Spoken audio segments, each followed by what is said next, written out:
Alana, thank you very much. Well, drought conditions across southern Utah, they're taking a toll on some Utah farmers. Boy, they sure are. In Washington County, where 100% of that area is in a severe drought, many are being forced to adapt to those conditions. Cannon Seacrest has more now on how the drought is impacting agriculture. It's one of the driest places in Utah, and this summer conditions are only getting tougher. Farmers in Washington County say drought isn't just a concern, it's a daily struggle. With severe drought now blanketing all of Washington County, farmers are feeling the strain. Water deliveries are being cut, and in some cases, they're only receiving half of what they're used to. Reservoir levels are low, runoff is limited, and there simply isn't enough to go around.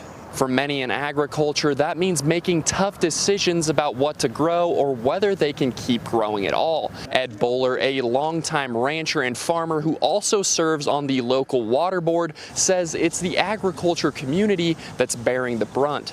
If you have dry years, then everybody has to share in the shortage, depending on your priority.